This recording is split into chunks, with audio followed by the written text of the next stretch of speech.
There exists a man in your orbit whose very presence disturbs the natural order of expectations. His eyes carry the spark of untold possibilities. His words paint visions of extraordinary futures, yet his hands remain perpetually empty of tangible achievement. He speaks in grandiose terms about projects that will revolutionize everything, relationships that will transcend the ordinary, destinies that await his eventual participation. Yet years pass and nothing materializes. Perhaps this figure haunts your family dinners, the brother whose potential everyone still discusses in hushed, hopeful tones. Perhaps he occupies your romantic landscape, the partner whose brilliance captivates, but whose promises evaporate like morning mist. Perhaps he stares back from your own reflection, and the recognition cuts deeper than you dare acknowledge. Carl Jung identified this psychological phenomenon with surgical precision: the puer, eternus, the eternal boy. While Jung framed this archetype as masculine, its patterns transcend gender boundaries. This archetype represents far more than simple immaturity. It reveals a profound disconnection from the fundamental mechanics of human development, a psychic arrest, a halting of psychological growth that masquerades as freedom while functioning as the most sophisticated form of imprisonment. Tonight, we penetrate the veil of this enchanting deception. We will explore how brilliance becomes a prison, how potential transforms into paralysis, and why some souls choose the agony of perpetual preparation over the terrifying beauty of actual living. The journey ahead demands unflinching honesty about the seductive nature of arrested development and the devastating cost of refusing life's invitation to grow. The puer eternus operates within a psychological framework that defies conventional understanding of human development. Unlike ordinary immaturity, which gradually yields to experience and consequence, this archetype constructs an elaborate internal system designed to maintain perpetual adolescence while appearing sophisticated and spiritually advanced. Jung observed that the puer exists in a state of chronic temporal displacement, forever positioned in the space between childhood's protected wonder and adulthood's demanding reality. Think of it as psychological time travel, always living in an imagined future rather than engaging with present circumstances. The eternal boy inhabits what depth psychology terms the provisional life, an existence perpetually deferred, always contingent upon future conditions aligning perfectly with internal fantasies. He does not live in the present moment, but in an idealized tomorrow that never quite arrives. This temporal dysfunction creates a peculiar relationship with reality, where actual circumstances become mere obstacles to the real life, waiting just beyond the horizon. This archetype manifests through specific behavioral signatures that reveal its underlying structure. The puer demonstrates extraordinary capacity for inspiration coupled with profound inability to sustain effort through mundane phases of development. He excels at conceptualization while failing catastrophically at implementation. His enthusiasm burns brightest during initial phases of any endeavor, then gradually extinguishes as the work demands persistence rather than inspiration. The psychological mechanics underlying this pattern involve a fundamental confusion between potential and achievement. The puer experiences his unrealized possibilities with such vivid intensity that they feel more real than actual accomplishments. This creates a strange psychological economy where imagined futures provide more satisfaction than present realities, making actual achievement feel unnecessary and somehow diminishing. Jung recognized that this archetype serves a specific function within the collective unconscious, preserving access to creative renewal and innovative thinking. The puer carries the vital spark of possibility that prevents societies from stagnating in rigid structures. Yet when this archetypal energy dominates an individual's entire psychological system, it becomes profoundly destructive. The man dominated by pure eternus consciousness experiences existence through a lens that transforms limitation into enemy and commitment into death. His internal world operates according to principles that prioritize possibility over actuality, maintaining elaborate fantasies about what could be, while systematically avoiding engagement with what is.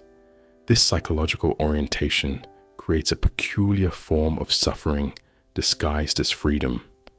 The eternal boy believes he resists conventional life because he perceives greater truths, higher purposes, more authentic ways of being. He interprets his inability to commit as spiritual sophistication, his resistance to routine as creative integrity, his flight from responsibility as preservation of essential freedom. Yet beneath this elevated self-narrative lies a terror so profound it shapes every decision, the fear of being ordinary. The puer carries a secret conviction that engaging fully with mundane reality will somehow contaminate his specialness, reduce his unlimited potential to measurable outcomes that might prove disappointing. He prefers the infinity of unused possibility to the finite reality of actual achievement. This creates what Jung called the divine child complex, an unconscious identification with archetypal perfection that makes ordinary human limitations feel like personal failures rather than universal conditions. Put simply, psychological inflation, a sense of superiority that masks profound insecurity. The eternal boy cannot tolerate the gap between his idealized self-image and the messy process of actual development. He wants to exist as pure potential rather than flawed becoming. The seduction of this position lies in its psychological comfort. Living in perpetual preparation means never facing genuine failure. Maintaining eternal youth means never confronting adult responsibility. Preserving unlimited options means never discovering the specific limitations that define individual identity. This psychological strategy allows the puer to maintain grandiose self-concepts while avoiding vulnerability. He can continue believing in his exceptional destiny because he never subjects it to sustained effort. He preserves his self-image as uniquely gifted because he never commits fully enough to discover his actual capacities. Yet this apparent safety exacts a devastating price, the gradual erosion of life force itself.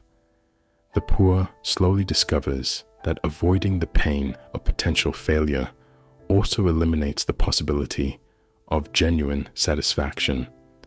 His refusal to risk disappointment ultimately guarantees a deeper form of disappointment, the recognition that he has spent his existence as a spectator to his own potential.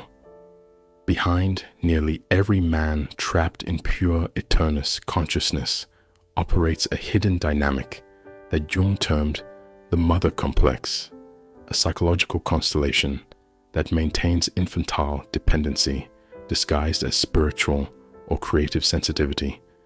This complex manifests not merely through relationship with the literal mother, but through an entire orientation toward feminine energy that seeks nurturing rather than partnership.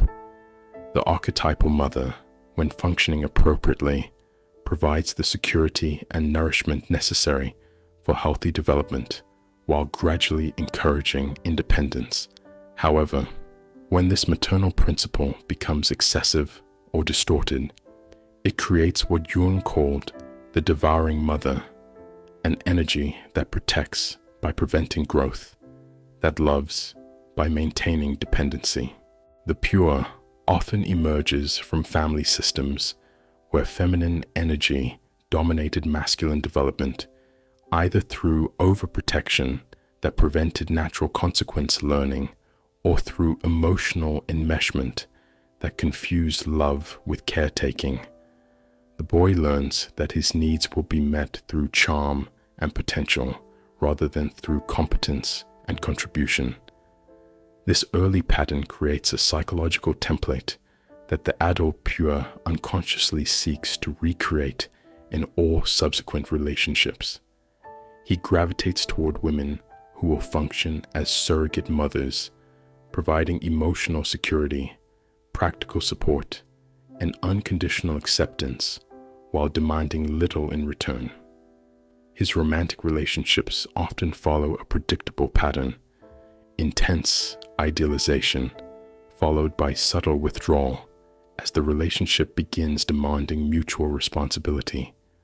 The woman involved in such dynamics frequently finds herself trapped in an exhausting cycle of giving without receiving, supporting without being supported, believing in potential that never materializes into consistent presence. She becomes a psychological hostage to his unrealized promise, always hoping that this time his declarations of change will translate into sustained action. Jung understood that this mother complex operates through unconscious psychological mechanisms that resist direct intervention. The puer experiences genuine distress when confronted with the need for independence, interpreting demands for maturity as betrayals of love rather than invitations to growth. His nervous system literally recoils from situations requiring sustained masculine presence, seeking instead the familiar comfort of being cared for rather than caring. Breaking free from this complex requires what Jung called matricide, the symbolic killing of the internal mother that maintains psychological infantilism. This process demands extraordinary courage because it means relinquishing the security of being protected in favor of the anxiety of self-protection, abandoning the comfort of being understood in favor of the challenge of self-understanding. As the puer eternus pattern continues beyond appropriate developmental windows, its shadow aspects begin to manifest with increasing intensity. What initially appeared as charming spontaneity gradually reveals itself as pathological inconsistency. The lightness that once enchanted begins to feel like absence. The creativity starts resembling chaos, and the freedom transforms into evident irresponsibility. The shadow of the eternal boy operates through sophisticated psychological defense mechanisms that protect his self-image while projecting responsibility for his stagnation onto external circumstances.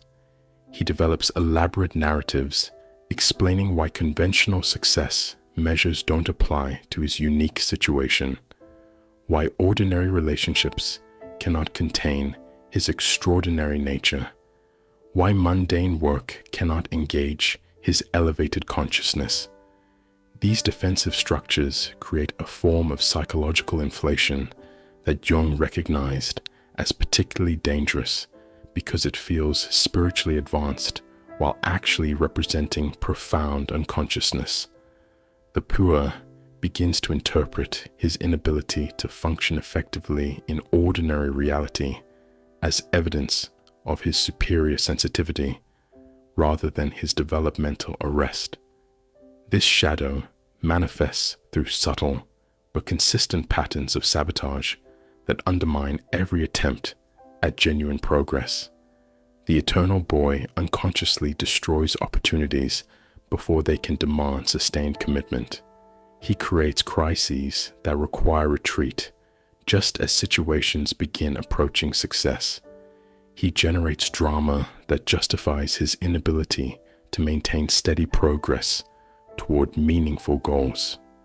The most insidious aspect of the shadow involves its impact on others.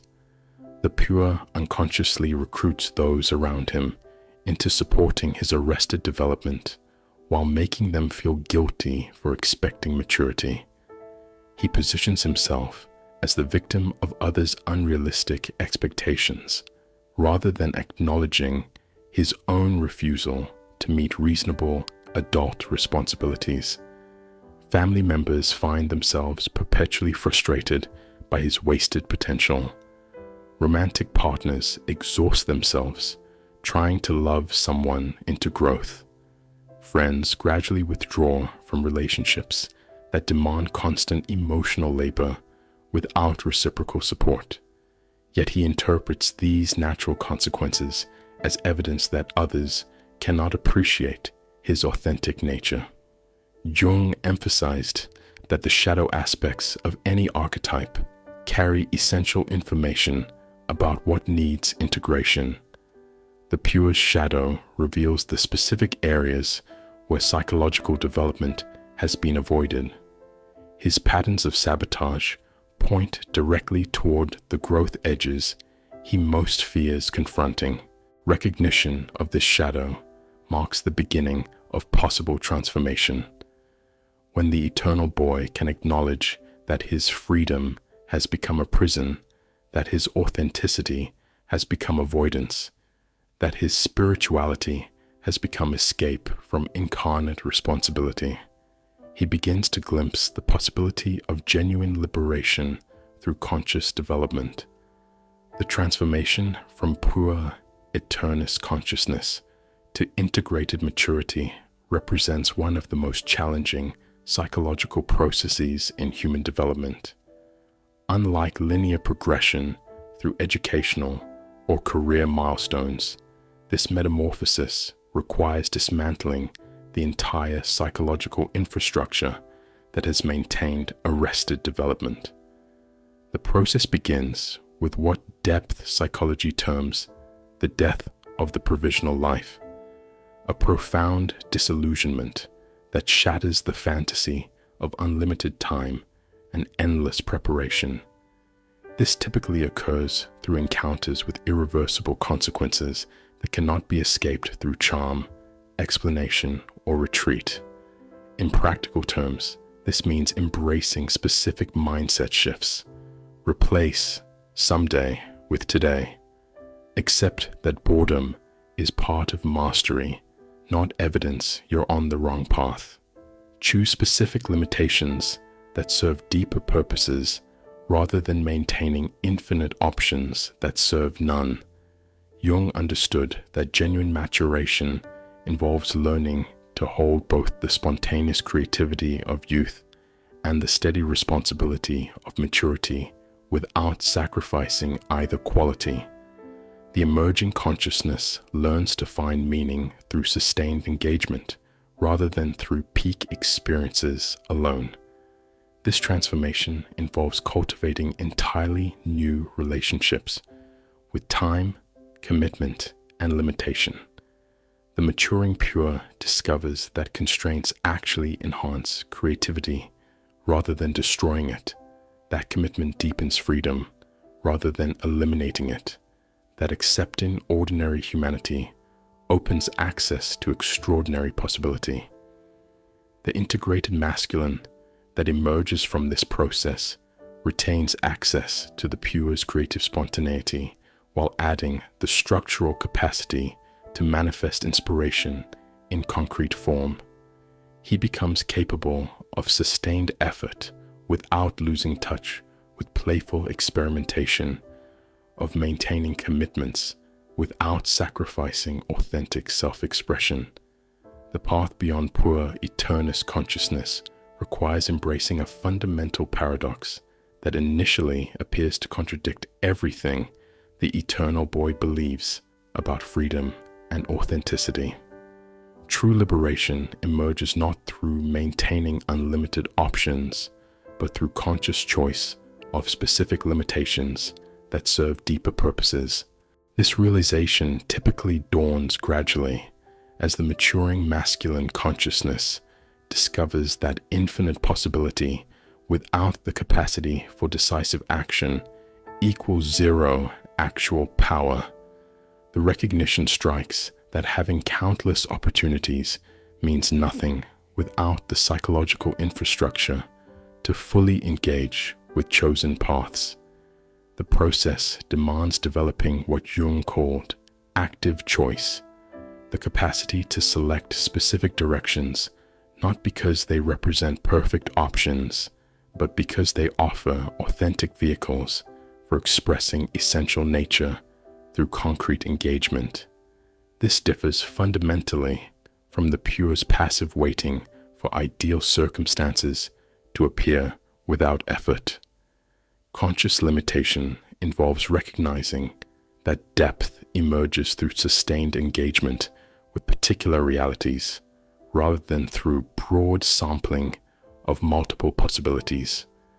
The maturing consciousness learns that mastery in any domain requires accepting the boredom and frustration inherent in prolonged development, rather than seeking constant stimulation through variety. This transformation requires grieving the fantasy of maintaining perpetual youth while discovering the unexpected gifts that emerge through accepting the full spectrum of human development. The integrated masculine finds that wisdom gained through sustained struggle provides satisfactions unavailable through preserved innocence.